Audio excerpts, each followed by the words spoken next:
علينا التعلم والتعليم، التذكر والتذكير، النفع والانتفاع والإفادة والاستفادة، والحث على التمسك بكتاب الله وسنة نبيه، والدلالة إلى الخير والدعاء إلى الهدى ابتغاء مرضات الله وقربه وثوابه. Amin. Allahumma amin. Surat yang kita bahas hari ini adalah surat Al-Hijr.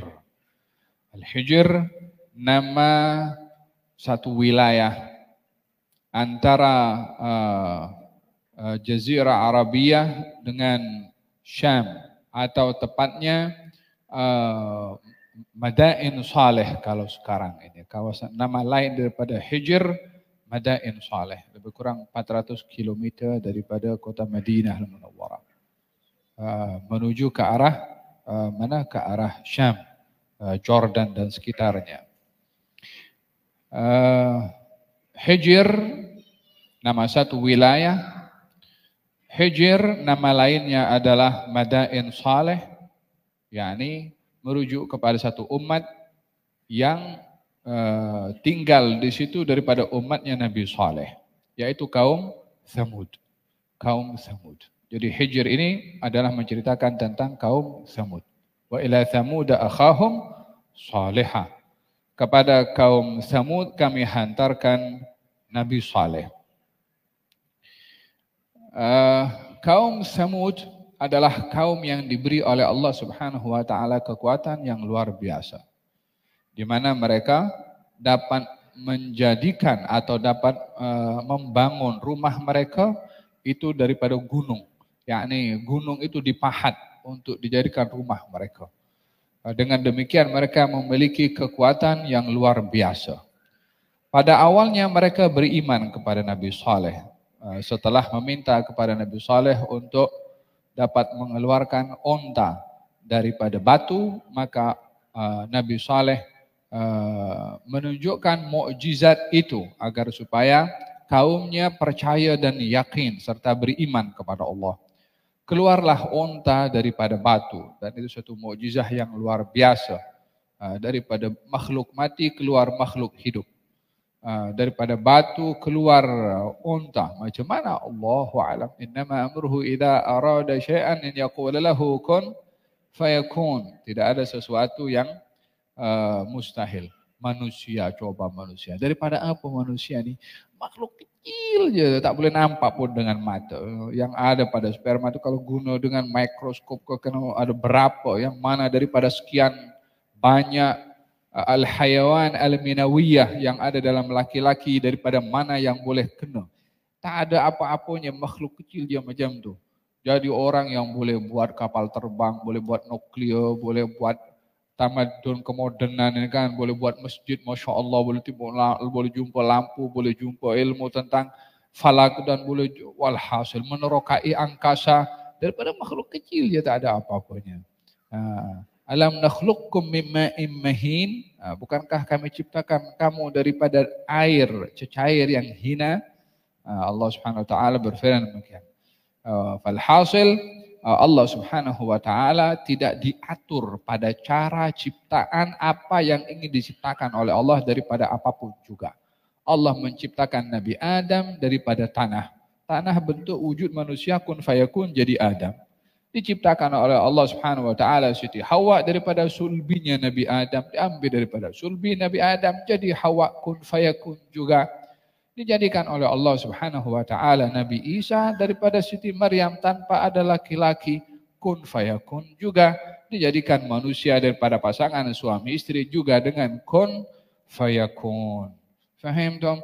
Jadi dalam hal ini Allah Subhanahu wa taala tidak dibatasi dengan apapun juga. Kanun sebab dan musabab, sebab dan akibat, cause and effect itu tidak berlaku kepada Allah Subhanahu wa taala.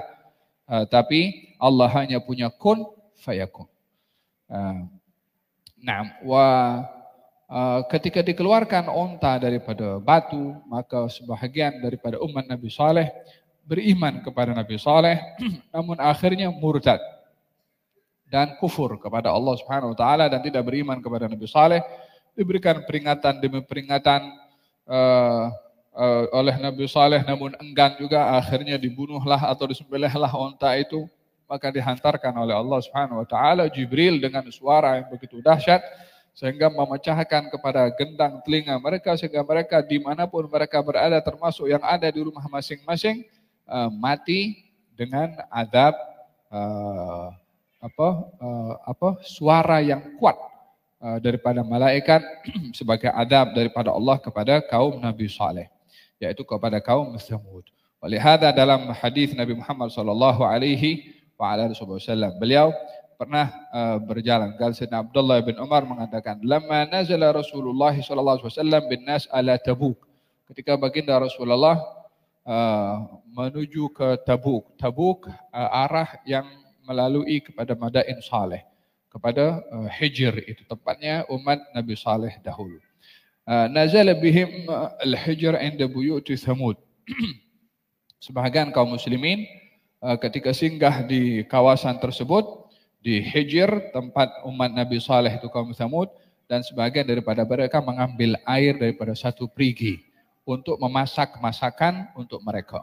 Maka ketika itu Nabi SAW mendapat tahu kalau perigi yang diambil air untuk masak masakan itu adalah perigi daripada umatnya Nabi Saleh. Umat yang kufur kepada Nabi Saleh. Maka baginda Rasulullah sallallahu alaihi wasallam memerintahkan untuk membuang makanan itu dan diberikan kepada binatang-binatang, tidak dimakan oleh kaum muslimin. Apa sebabnya?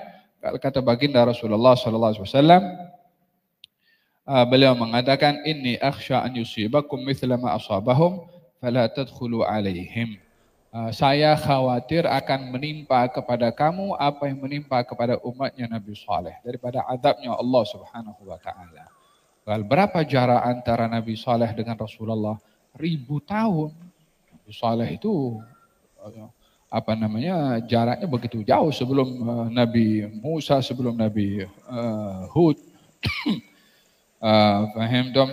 Akan tetapi kekhawatiran baginda Rasulullah SAW pada sifat orang-orang yang kufur itu, yang minum daripada air tersebut, namun kufur, khawatir hal itu juga akan terkena tempias kepada mereka yang hatta yang hidup di zaman Rasulullah SAW. Maka kata baginda Rasulullah SAW mengatakan kepada mereka, pergi, pindah ke tempat yang lain, sehingga lalu di perigi, di mana pada perigi itu ontanya Nabi Saleh minum di perigi tersebut. Maka kata baginda Rasulullah, di sini kamu mengambil air. So perintahkan mengambil air daripada perigi yang diminum oleh onta Nabi Saleh untuk terlepas daripada terkena tempias daripada azab yang Allah berikan kepada umat Nabi Saleh yang minum daripada perigi yang satu lagi. Ya subhanallah. Coba kita tengok daripada hadis ini. Kita disuruh, sahabat waktu itu diajak untuk minum di satu perigi yang bekas diminum onta. Yang satu lagi perigi diminum manusia, tapi disuruh minum perigi bekasnya onta. Bukan perigi bekasnya manusia. Faham dong?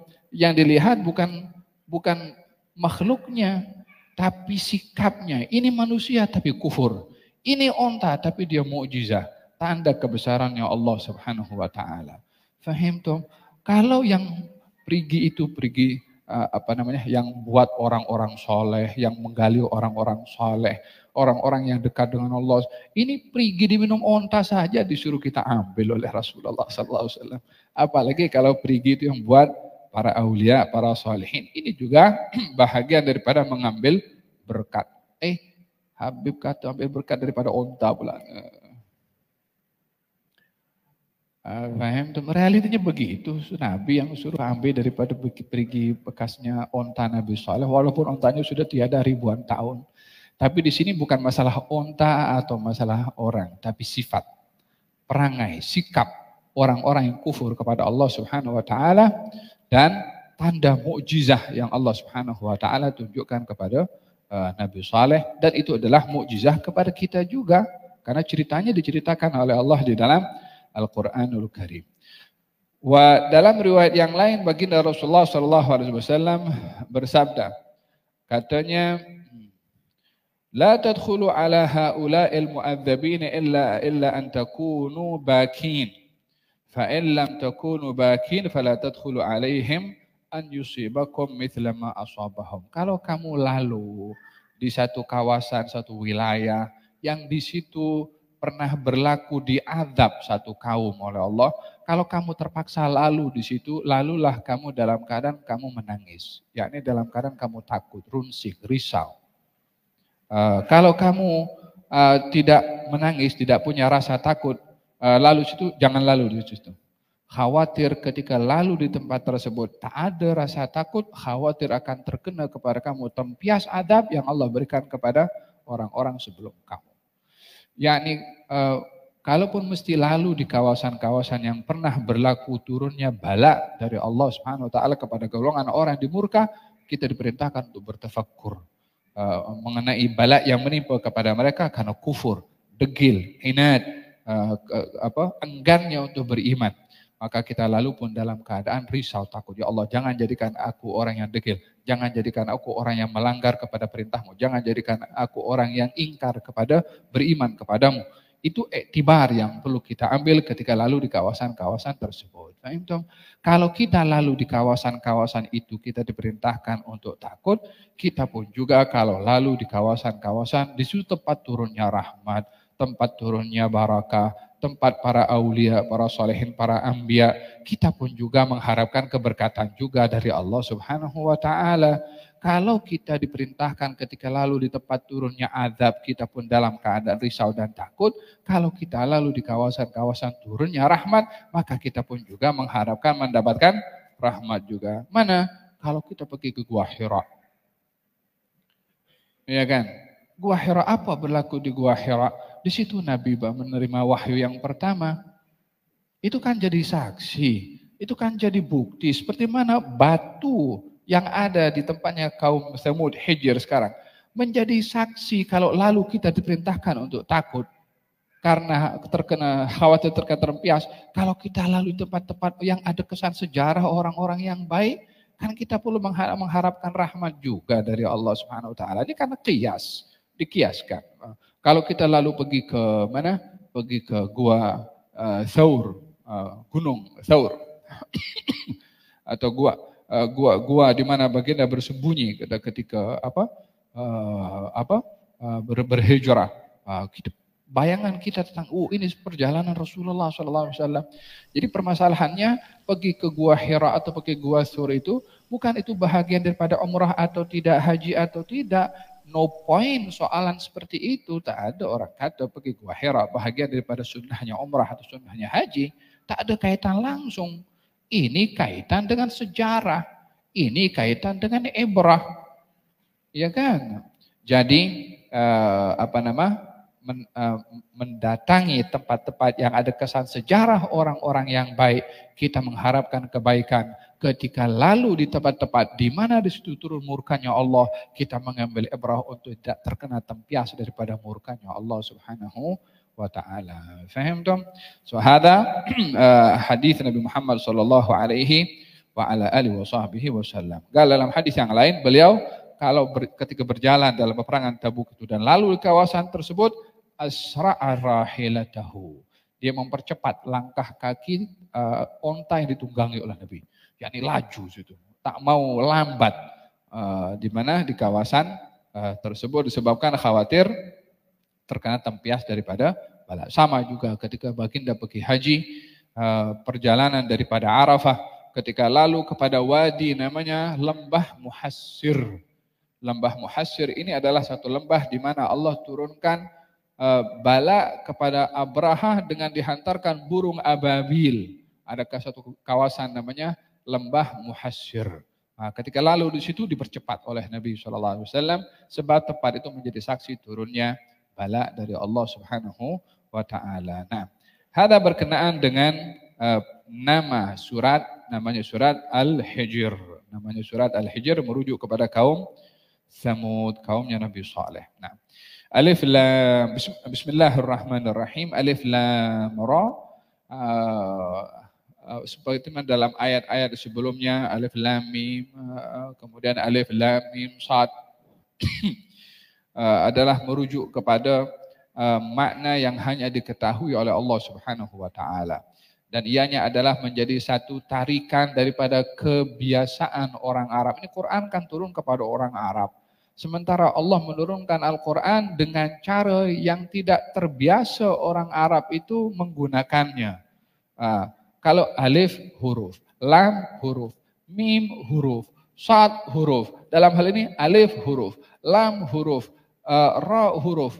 Pada satu huruf itu tak ada artinya kalau dengan sendirinya. Dia akan punya arti bila dengan huruf-huruf yang lainnya. Bagaimana Allah berfirman dengan satu cara yang tidak common dipakai oleh masyarakat Arab pada ketika itu. Ia adalah mencabar tentang bagaimana Al-Quran Al-Karim yang diturunkan oleh Allah dengan bahasa Arab mencabar orang-orang Arab juga dengan ayat-ayat pembuka dengan huruf-huruf seperti itu untuk menarik perhatian orang Arab mendengarkan apa yang akan difirmankan oleh Allah Subhanahu wa taala. Tilka ayatul kitabi wa Qur'anin mubin. Itulah ayat-ayat Al-Qur'an. Kan itulah kenapa tidak dikatakan ini? Kan ini ayat. Kalau itu kan menunjukkan jauh. Dalam Al-Qur'an bila digunakan isyarah untuk jauh, tilka atau zalika, ada kalanya diartikan dengan makna bahasa isyarat itu. Kalau saya katakan ini berarti dekat. Kalau saya katakan itu kamera, jauh daripada tempat saya. Kalau saya katakan ini kitab, maknanya dekat dengan saya. Jadi kalimat ini dan itu kebiasaannya digunakan untuk menunjukkan dekat dan juga jauh. Tapi ada kalanya kalimat itu di dalam Al-Quran itu diartikan sesuatu yang besar, sesuatu yang agung, sesuatu yang istimewa. Maka dikatakan itu, walaupun dia dekat. Tapi karena makna pada itu lit ta'zim untuk menunjukkan keagungan, maka digunakan itu karena makna isyarat selain daripada menunjukkan dekat atau jauh adalah menunjukkan keagungan sesuatu yang diisyaratkan dengan menggunakan itu. Tilka ayatul kitabi, itulah ayat-ayat Alkitab. Alkitab yang dimaksudkan adalah Al-Quran. Kitab ini kalau di general kitab sahaja maka dia merujuk kepada Taurat, Injil, Zabur dan juga Quran. Tapi kalau kitab itu ada alif lamnya, Al-Kitabu, itu menunjukkan Al-Quran Al-Karim. Jadi kalimat kitab itu bila tak ada alif lam merujuk kepada semua kitab yang Allah turunkan kepada nabi-nabi yang terdahulu, lembaran-lembaran kepada nabi-nabi yang terdahulu. Tapi kalau ada alif lam, Al-Kitab merujuk kepada Al-Quran Al-Karim. Kenapa Al-Quran diberi nama kitab? Dengan dua sebab. Yang pertama merujuk kepada asal kata kitab daripada kataba, menulis. Karena Al-Quran tertulis. Yang kedua, Alkitab itu artinya abdam, menghimpunkan. Karena Al-Quran menghimpunkan segala-galanya. Yang lepas, yang present, dan yang akan datang. Baik itu hal-hal yang berlaku di dunia atau yang akan berlaku di akhirat. Oleh karena Al-Quran menghimpunkan segala-galanya, maka diberi nama Alkitab. Quran diberi nama Alkitab karena menghimpunkan segala keperluan manusia dalam urusan kehidupan mereka. Dihimpunkan, disimpan, dikumpulkan oleh Allah dalam Al-Quran, maka diberi nama Alkitab. Adapun Quran diberi nama Quran disebabkan oleh kerana daripada qira'ah, pembacaan. Pembacaan karena kitab akan Al-Quran itu adalah bukan hanya ditulis tetapi juga dibaca. Pada ayat ini ayatul kitab, tanda atau ayat itu tanda-tanda yang agung. Tilka ayatul kitab, itu yang agung adalah kandungannya ayat-ayat Alkitab, ayat-ayat Al-Quran. Ayat-ayat ini ada kalanya merujuk, artinya ada kalanya merujuk kepada al-ayat al-kauniyah. Ayat tanda-tanda kebesaran Allah pada alam, matahari, bulan, bintang, sungai, laut, bumi, dan seterusnya. Ayat diartikan juga mukjizah, seperti ontanya Nabi Saleh tadi. Ayat diartikan juga wahyu Allah Subhanahu wa taala, baik itu Taurat, Zabur, dan Injil serta Al-Qur'anul Karim atau lembaran-lembaran yang diturunkan oleh Allah kepada Nabi Musa dan juga Nabi Ibrahim dan lain-lainnya. Ayat-ayat itu, wahyu-wahyu itu juga diberi nama ayat. Ayat itu diturunkan oleh Allah Subhanahu wa taala untuk menjadi bukti. Yang namanya ayat itu tanda, menjadi bukti kepada apa yang ditandakan. Signboard itu tanda untuk menunjuk kepada destinasi yang kita pergi. Kalau tandanya itu pergi Shah Alam, ya tak mungkin kita sampai pergi ke Kuantan. Dan tanda itu menjadi penunjuk kepada yang ditandakan. Ayat itu tanda untuk mengenalkan kita kepada Allah Subhanahu wa taala. Jadi pada ayat ini ketika Allah menyebutkan apa yang diturunkan oleh Allah itu dinamakan ayat karena semuanya menunjukkan kebesaran Allah, baik itu ayat alam, baik itu ayat mukjizat atau ayat wahyu yang diturunkan oleh Allah, semua menunjukkan kebesaran dan keagungan Allah Subhanahu wa taala.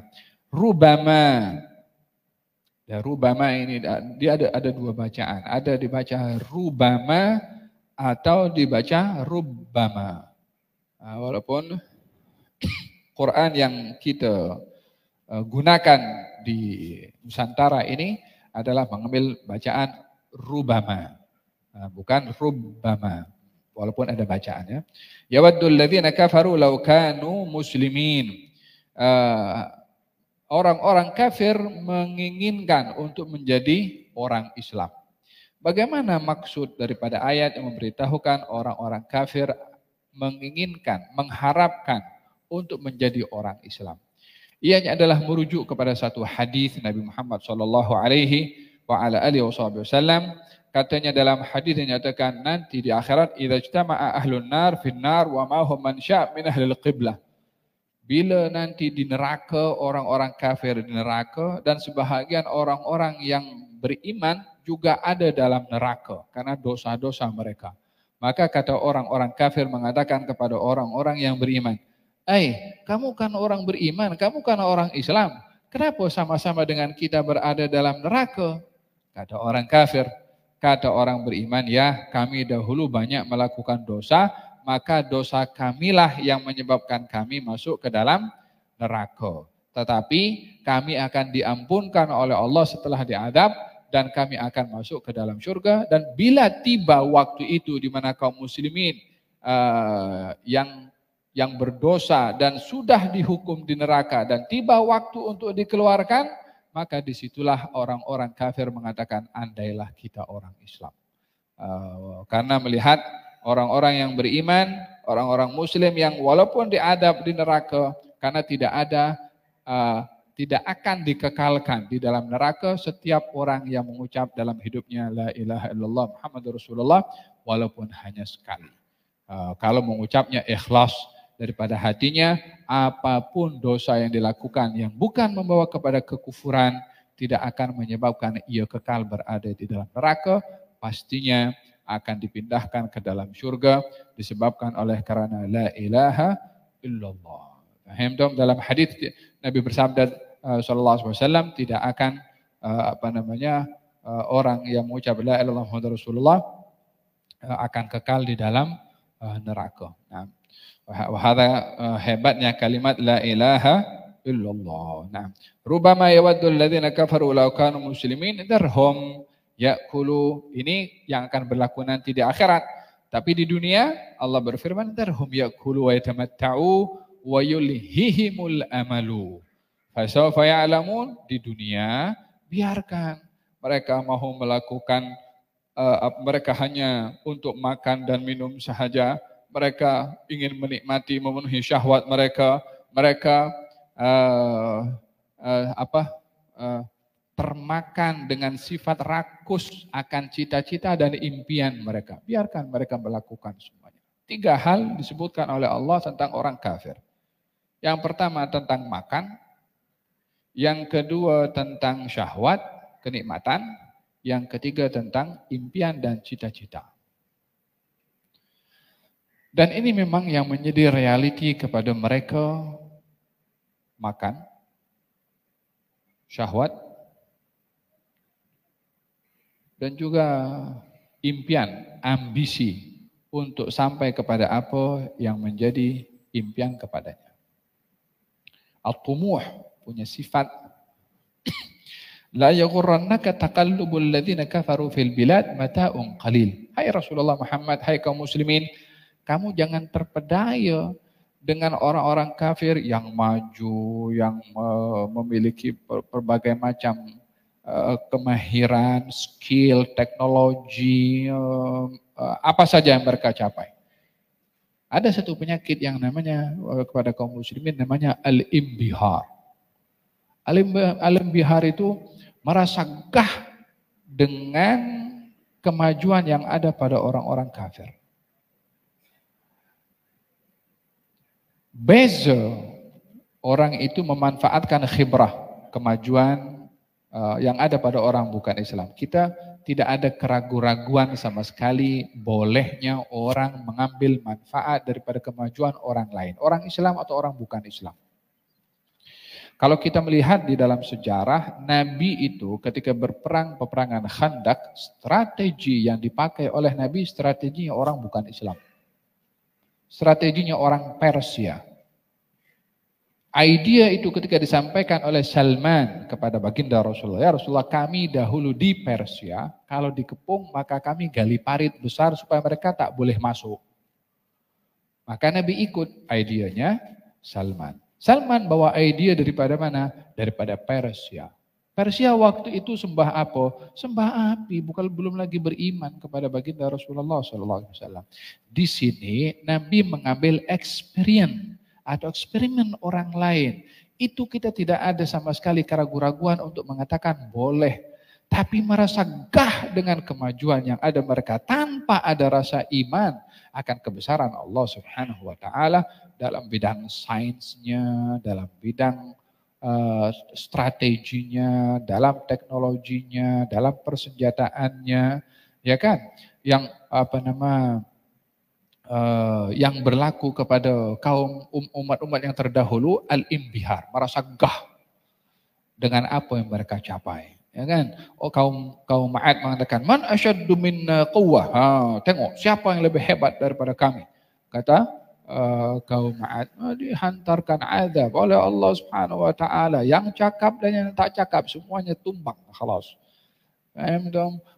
Namrud mengatakan, saya Tuhan juga, saya boleh hidupkan, boleh saya matikan. Ambil satu orang penggal satu-satu biarkan hidup. Saya matikan yang ini, saya hidupkan yang ini. Masuk nyamuk dalam hidupnya sampai mati. Tak boleh juga dia nak lawan dengan nyamuk. Al-imbihar, rasa kita gah dengan apa yang ada pada orang-orang yang kufur kepada Allah Subhanahu wa taala, itu yang menjadi problem kepada sebahagian orang. Biarlah kalau kita nak imbihar, ada imbihar itu merasa gah dengan Nabi sallallahu alaihi wasallam. Tak apa. Dengan Abu Bakar Siddiq radhiyallahu anhu. Dengan Ali bin Abi Thalib, ya. Ada orang-orang yang hebat kita merasa bangga. Fahimtum? Wa hakadha. Tamam. Darhum ya'kulu wa yatamatta'u. Biarkan mereka makan apa mereka suka, menikmati apa mereka suka. Kita punya zaman sekarang kan apa yang mereka lakukan daripada selain daripada makan ini kan. Apa mereka ingin sekarang? Kita sekarang ini kan syahwat ini kan laki dengan perempuan nampaknya sudah tak elok dah. Pun sekarang dah ada orang pun juga laki dengan laki-laki. Kemudian pun la haula wala quwwata illa billah. Allahu alam betul atau tidak ya nampak dekat dekat internet itu orang pergi kawin dengan kambing. Dipakaikan kambing itu dengan pakaian pengantin. Allahu a'lam akadnya macam mana kambing itu akan cakap. Kita tidak berbicara tentang hal ini, hal yang mentertawakan atau tidak. Tapi yang membawa orang itu sampai kepada peringkat nak kawin dengan kambing itu, ideologi pemikiran mereka itu macam mana boleh sampai ke situ. Ini berbicara tentang pemikiran, tentang ideologi, tentang cara orang itu mempunyai satu keyakinan dalam hati sampai peringkat serendah sehina apa yang mereka lakukan. Dan dalam hal ini orang pun hadir juga, dibawa pergi tempat ibadah mereka untuk pelaksanaan perkawinan dengan kambing. Ya Allah, punya akal ke tak punya akal? Neraca akal sehat dan akal waras itu apa sebetulnya pada mereka ini yang berbuat sampai ke seperti itu? Faham dong? Kan laki-laki dengan laki-laki pun juga yang diperjuangkan sekarang untuk supaya ada namanya dengan slogan kebebasan dengan slogan ini adalah hak pribadi, macam-macam slogan. Faham dong? Bukan hanya bertentangan dengan agama, tapi bertentangan dengan fitrah, bertentangan dengan akal, pikiran waras, tetapi tetap diperjuangkan. Faham dong? Yang memperjuangkan ya mereka-mereka ini. Galdarhum, biarkan. Ya'kulu wa yatamatta'u. Mereka makan dan menikmati apa? Mereka syahwat mereka wa yulhihimul amalu, dan mereka dilalaikan dengan apa? Dengan mereka punya impian dan ambisi serta cita-cita. Kami polis dunia, kita kena kontrol dunia. Satu pula mengatakan kami ini sya'bullahil mukhtar, kami ini makhluk pilihan Tuhan. Yang lain kena serve kami. Kan mentaliti seperti ini kan ada di zaman kita sekarang. Yang satu mendakwa sebagai polis dunia, emang dia punya dunia itu. Dia yang cipta, dia yang kontrol. Tapi itu ambisi, dan mereka mendakwa berjaya. Karena negara-negara lain ikut mereka punya telunjuk. Jangan macam-macam. Kamu bikin hal dengan aku usik sikit ekonomi, aku lep kamu. Kata Syekh Sya'rawi mengatakan, man lam yaghris min fa'suh, lam yaqul min ra'suh. Orang ini merujuk kepada independen. Baik pada siapapun juga, mau secara individu, keluarga atau negara. Orang yang tak makan daripada hasil cangkulnya sendiri, dia tak boleh bercakap daripada apa yang di kepalanya sendiri.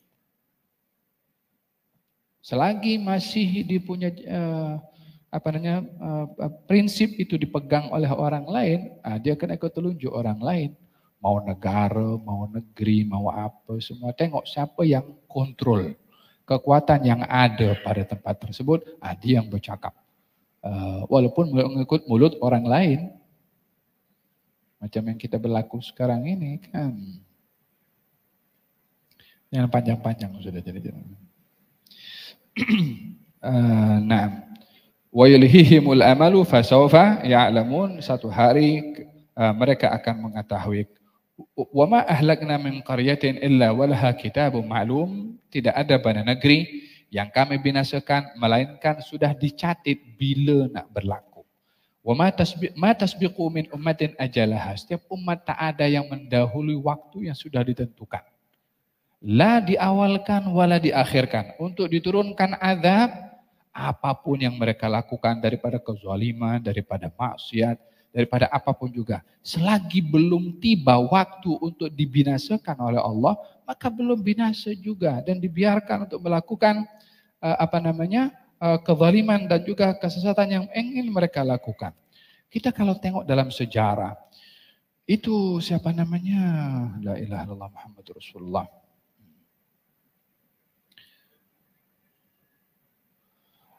Fir'aun dalam pentadbirannya yang membunuh laki-laki, membunuh anak-anak, memperhamba kepada perempuan untuk dijadikan sebagai hamba seks dan juga untuk pembantu di rumah-rumahnya orang-orang kerajaannya Fir'aun, ya kan? 1 tahun itu dibiarkan kelahiran yang ada pada Bani Israel dibiarkan hidup. Tahun kemudian jika ada kelahiran dibunuh semua.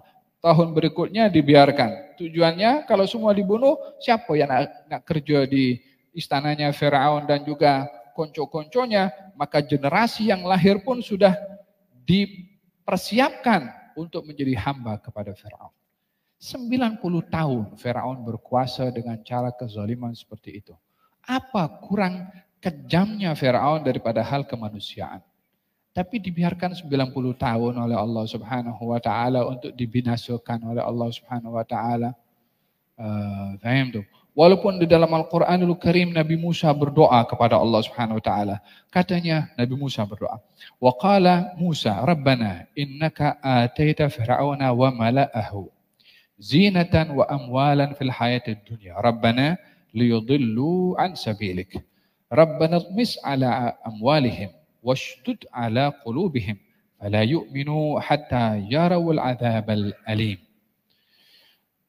Musa berkata alaihissalam, "Wahai Tuhan kami, sesungguhnya Engkau telah memberi Firaun ini dan konco-konconya, Engkau beri kepada mereka perhiasan, Engkau beri kepada mereka harta, Engkau beri kepada mereka kenikmatan di dunia. Semua kenikmatan yang Kau beri kepada mereka, kepada Firaun ini dan konco-konconya adalah untuk menyesatkan daripada jalan menuju kepada Engkau, mengelirukan dan memesongkan. Ya Allah, hancurkan, binasakan harta-harta mereka. Keraskan hati mereka daripada beriman sehingga mereka tidak beriman, dan kalau mereka tidak beriman mereka layak untuk diturunkan azab." Ini doa Nabi Musa. Bila berlaku turunnya azab? Katanya setelah 40 tahun. Doanya sudah awal. Kita kunut nazilah sudah, ya kan. Doa sholat hajat pun sudah, ya kan. Jangan terburu-buru. Allah itu ada sistemnya. Kuasa Tuhan itu bukan diukur dengan keinginan kita. Kita ini hamba makhluk, bukan mengatur Tuhan. Dia ada sistem, dia ada cara. Dah ditunjuk kepada kita umat-umat yang terdahulu caranya bagaimana. Yang berkuasa lebih daripada Firaun pun juga. Siapa itu? Siapa namanya? Bukhtanasar. Tahu Bukhtanasar? Bukhtanasar ini satu raja yang kejam kepada Bani Israel dulu.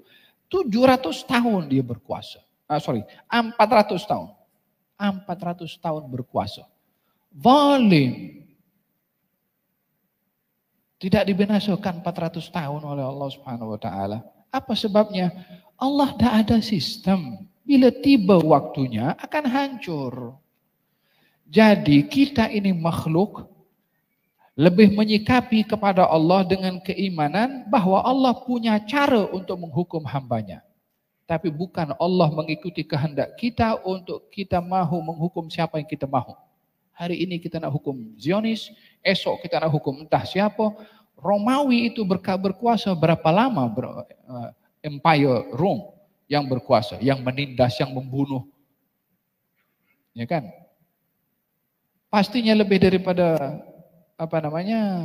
yang baru lahir negaranya itu 1948 belum sampai 100 tahun pun. Ada sistem, ada cara Allah Subhanahu wa taala untuk menghukum. Nah, hada berkenaan dengan kekejaman pemerintahan yang terdahulu, akhirnya dihancurkan juga bila tiba waktunya. Di dalam athar dinyatakan begini, sesungguhnya Bani Israel ini dahulunya dia melampau batas, membunuh para nabi. Ketika mereka melakukan demikian, dihantarkan raja namanya Bukhtanasar untuk menghukum mereka. Jadi orang zalim, Allah hukum dengan dihantarkan orang yang lebih zalim. Ada kalanya orang zalim itu dihantar menjadi orang zalim untuk menghukum orang zalim. Supaya orang itu tidak hanya melihat ini penguasa yang zalim.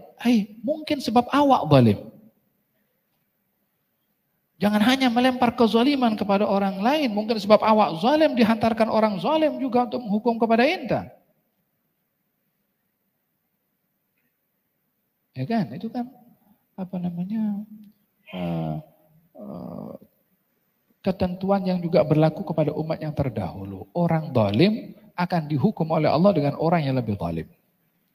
Bani Israel ketika melakukan pembunuhan kepada para anbiya dihantarkan oleh Allah raja Persia yang bernama Bukhtanasar. Kerajaannya Bukhtanasar ini adalah 700 tahun. Yang 400 tahun tadi itu qala Ibnu Katsir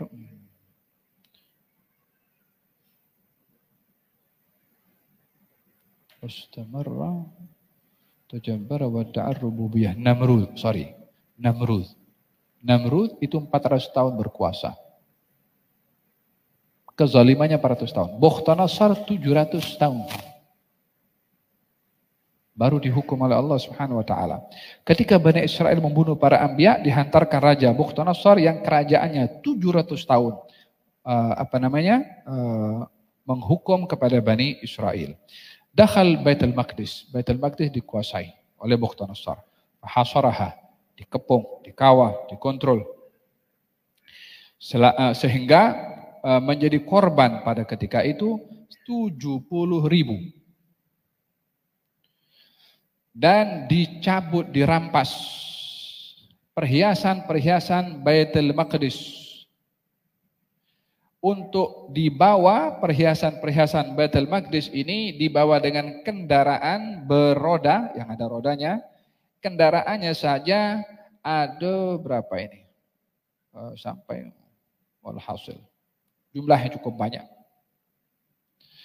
Qultu, seorang bertanya kepada Rasulullah, "Ya Rasulullah, kan Baitul Maqdis aziman?" Adakah Baitul Maqdis waktu itu adalah satu negeri yang agung? Ajal, ya. Yang membangun adalah Nabi Sulaiman bin Daud. Dibangun Baitul Maqdis daripada perak, intan permata, daripada yakut, dan tiangnya itu daripada emas.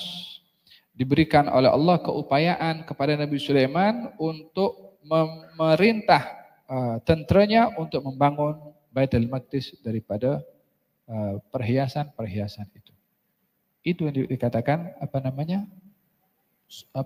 Solomon Temple. Dicari. Ya, dulu pernah wujud.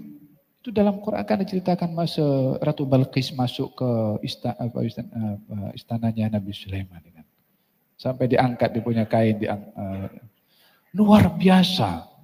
Luar biasa. Itu yang sedang dicari sekarang sebagai Solomon Temple.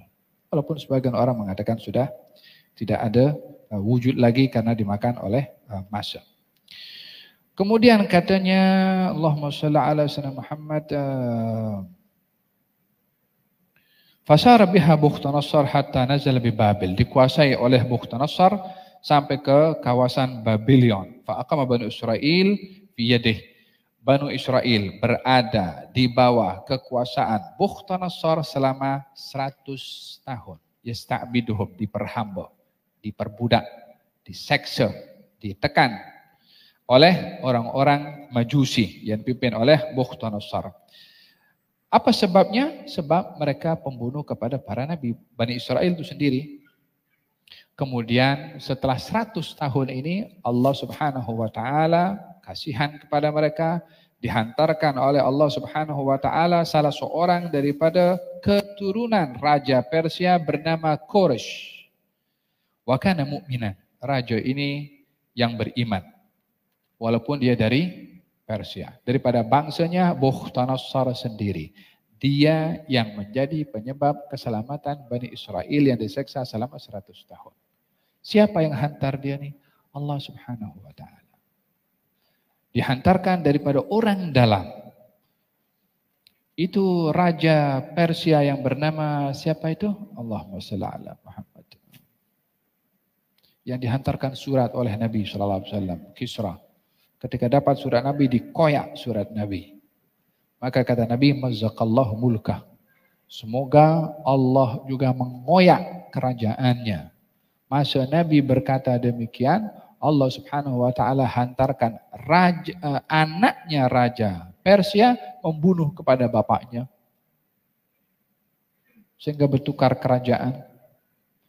Dengan disebabkan itu berlaku salah seorang raja Persia yang menguasai Yaman masuk Islam. Disebabkan Nabi bagi tahu Aku punya Tuhan, bagi tahu kepada aku, kalau Tuhan aku sudah bunuh Tuhan kamu.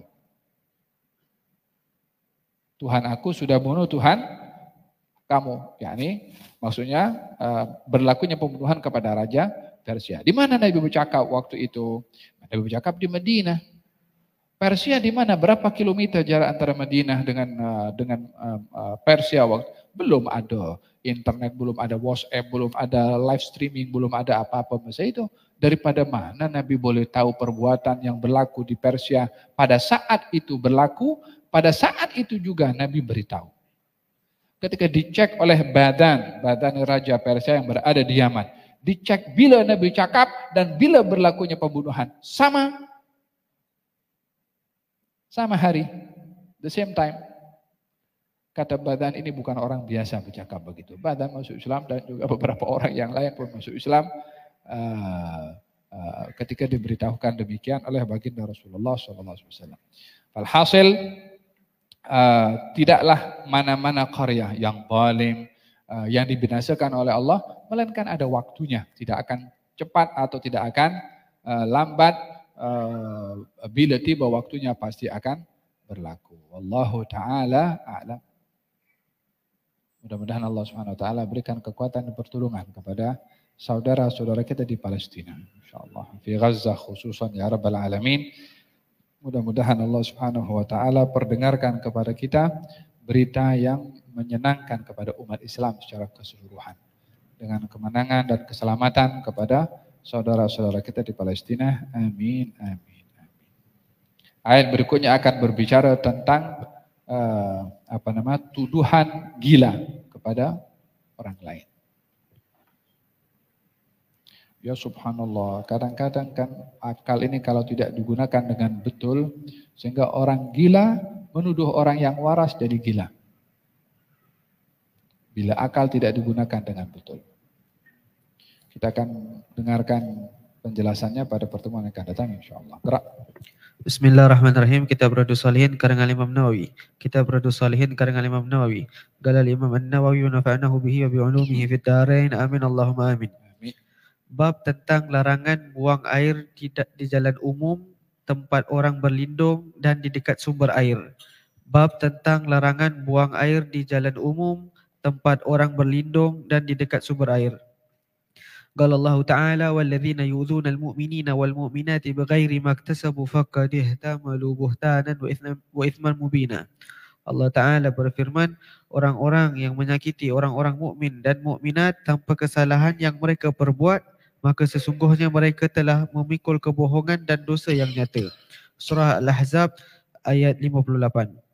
وبه إليه قال حدثنا عن أبي هريرة رضي الله عنه أن رسول الله صلى الله عليه وآله وسلم قال اتقوا اللاعنين. قالوا وما اللاعنان؟ قالوا الذي يتخلى في طريق الناس أو في ظلهم. رواه Muslim. Dari Abu Hurairah radhiyallahu anhu bahwasanya Rasulullah sallallahu alaihi wasallam bersabda, takutlah kamu sekalian terhadap dua hal yang dikutuk. Para sahabat bertanya, apakah dua hal yang dikutuk itu? Beliau menjawab, orang yang buang air di jalan umum atau orang yang buang air di tempat orang berlindung. Riwayat Muslim. Nah, hadis membicarakan tentang mengganggu tempat-tempat awam, mengganggu tempat awam yang menjadi keperluan kepada semua orang. Baik tempat awam itu tempat borak-borak, tempat awam itu seperti bus station. Tempat awam itu seperti laluan orang ramai di situ, apa saja yang menjadi keperluan publik. Ini mempunyai hak kepada semua untuk tidak boleh melakukan sesuatu yang boleh mengganggu kepada sesiapa sahaja di tempat-tempat tersebut yang menjadi keperluan masyarakat awam. Dalam hadis Nabi Muhammad SAW, beliau bersabda, Iyakum wal julus fit turuqat. Hati-hati kamu daripada duduk di tempat laluan orang ramai. Ini duduk borak-borak. Tapi duduk borak-borak di tempat orang lalu lalang pada situ. Kata sahabat mengatakan, Ya Rasulullah, itu satu-satunya tempat untuk kita nak berjumpa. Bukan kita boleh senang berjumpa macam ada dewan ke, atau tempat tertutup ke, di rumah kita mungkin tak selesa, tapi itu tempat-tempat awam. Kami tak ada tempat lain untuk kami jumpa dengan kawan-kawan dan borak-borak kecuali tempat-tempat seperti itu. Kata baginda Rasulullah, "In kan wala bud fa'addu tariqa haqqahu." Kalaupun kamu mesti duduk di tempat orang-orang awam, publik, maka tunaikanlah hak laluan orang awam itu. Kalau ma haqqut tariqa Rasulullah, apakah haknya haknya laluan yang menjadi laluan orang-orang awam? Katanya raddut tahiyah, menjawab salam. Kita kalau duduk di satu tempat dan tempat itu menjadi laluan orang ramai, pastinya setiap orang lalu akan mengucapkan Assalamualaikum, Assalamualaikum. Kalau 100 orang lalu, ya 100 orang salam, kita kena jawab 100 kali salam. Itu kalau 100. Nah, kalau 1000, nah, kena jawab 1000 kali. Mungkin sebagian orang mengatakan, ya lagi banyak pahala, kita jawab salam. Nah, memang betul.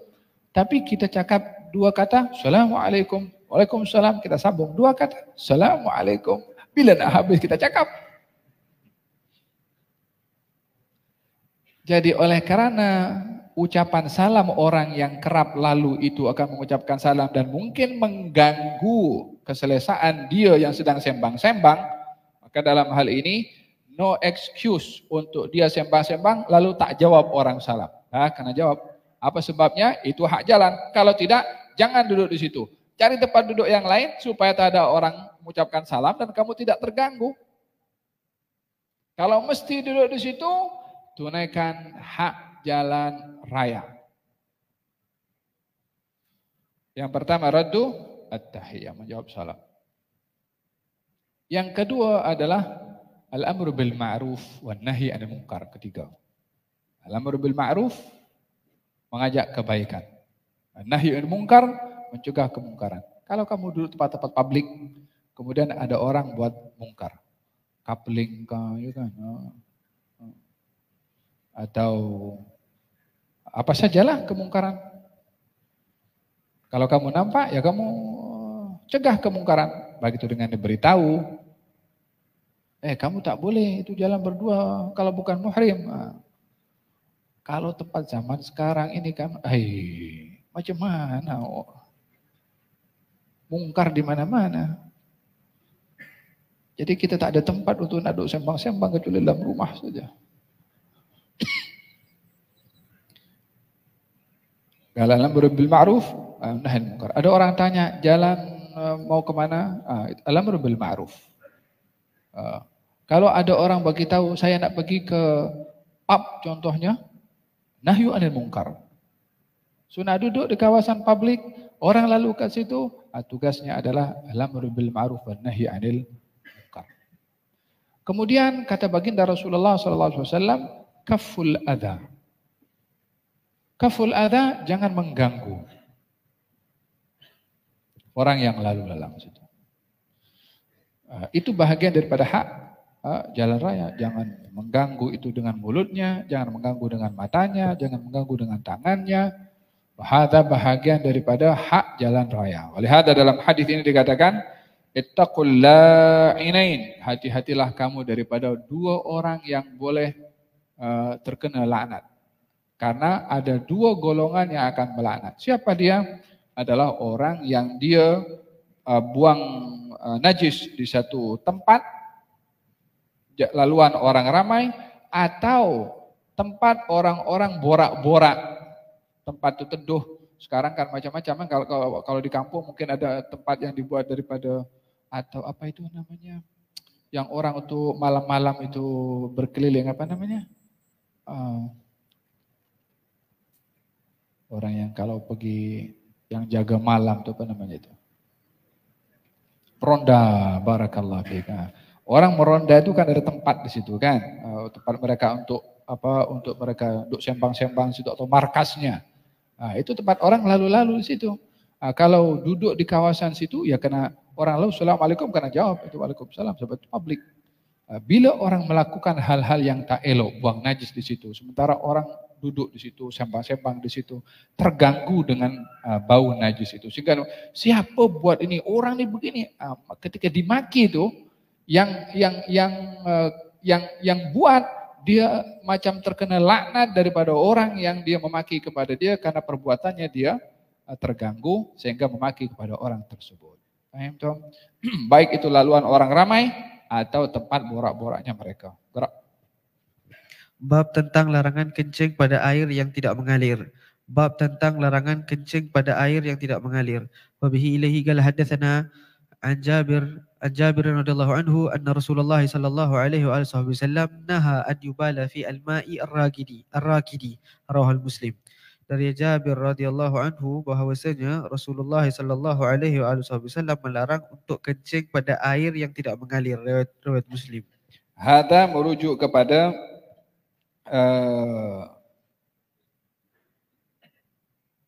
air yang tidak mengalir seperti swimming pool contohnya, atau air yang ditakung untuk keperluan disalurkan kepada yang di dom kan itu. Walaupun banyak air, walaupun lebih daripada 2 qullah. Beza berbicara tentang air najis atau tidak. Itu bergantung. Kalau air swimming pool ya. Kalau orang buang air kecil di situ, maka bergantung. Kalau dia berubah dengan warna, bau dan rasa, maka air itu akan bertukar menjadi najis. Jika tidak bertukar salah satu daripada sifatnya, maka ia tidak najis karena lebih daripada 2 qullah. Permasalahannya bukan hanya pada najis atau tidak, tapi ia akan mengganggu. Hal-hal yang sedemikian boleh membawa penyakit. Bila orang itu buang najis di situ atau buang air kecil, atau kalau diminum, yakni tidak memberikan hal-hal yang baik bila melakukan hal yang sedemikian. Maka kata baginda Rasulullah SAW melarang untuk seorang itu buang air kecil, apatah lagi buang air besar di air yang tenang, karena air itu menjadi keperluan orang lain atau binatang pun juga untuk minum, untuk mandi, dan kegunaan yang lain untuk siram pokok contohnya atau cuci pakaian contohnya. Khawatir ada hal-hal yang tidak bersih karena perbuatan orang-orang yang buang air kecil di tempat tersebut. Kalau larangan itu kepada buang air kecil tak boleh, apatah lagi buang air besar. Gerak. Bab tentang